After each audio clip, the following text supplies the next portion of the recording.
We're going to go straight off to Syria now, where Nour Malas is standing by in Beirut, Lebanon, to tell us about this surge in defections. Tell us what's going on, Nour.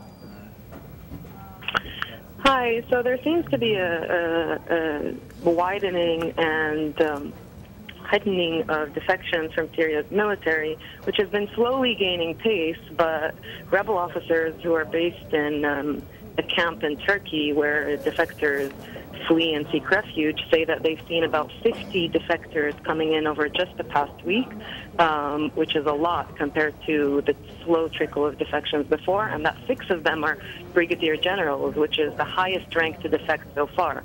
So in the rebel army that calls itself the Free Syrian Army, we only have 2 brigadier-generals so far. So it's quite important that higher-ranking officers are starting to defect, and this comes after the first government official, a deputy oil minister, defected in Syria yesterday. So slowly signs of cracking in the regime.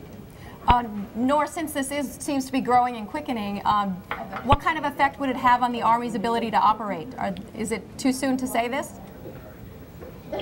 Definitely too soon. I mean, we're nowhere near a point where defections are going to start impairing the ability of the military to function. In fact, you know, in parallel to these defections, you see the military just widening a brutal offensive on different parts of the country. It shelled the city of Homs for 4 weeks.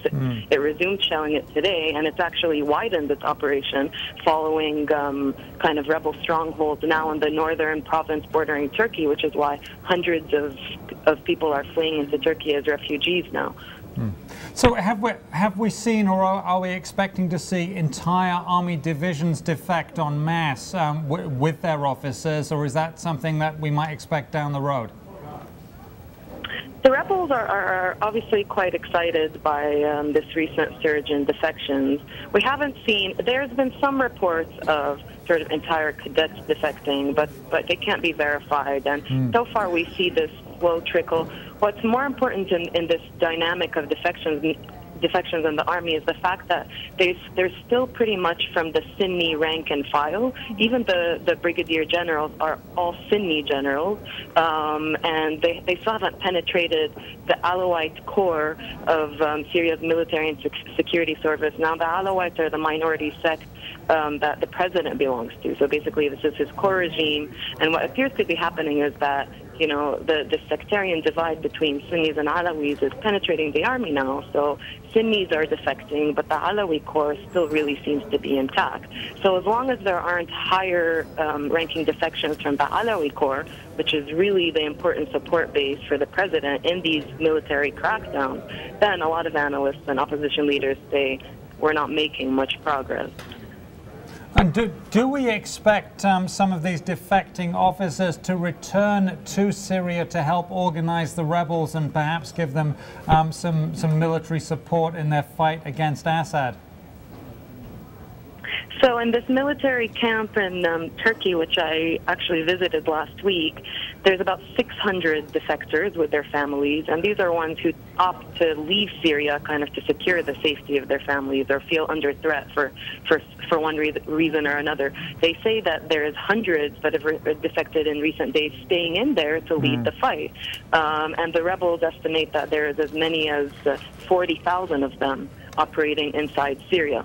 What's worrisome is that they don't seem to follow central command of these higher-ranking defectors in Turkey, and we see kind of a growing insurgency with local kind of militia leaders and battalions doing their own thing. Right. And that's why there's been sort of this concerted international effort to try to get to know who these rebels are, as parts of the international community, at least Arab states, start calling for arming the rebels as just the best way out of this messy crisis in Syria.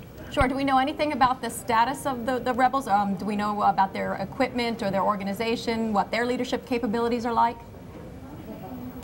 They're very likely armed. They say that they get all their weapons internally, so as they defect, they're becoming braver. So, you know, they're attacking weapons depots. They're actually say that they're launching more sophisticated operations against state buildings and other sort of state installations. But they complain that they're ill-equipped. They complain the international community is not paying attention to any of their pleas for funding or arms. Now, the leader of Syria's main political opposition group, the Syrian National Council, today said that his group finally got funding from some Arab states, and they're going to start talking about getting more effective weapons for these rebels. Which I think means tanks and artillery pieces. But Nour, I think we have to leave it there. Nour Malas with the Wall Street Journal doing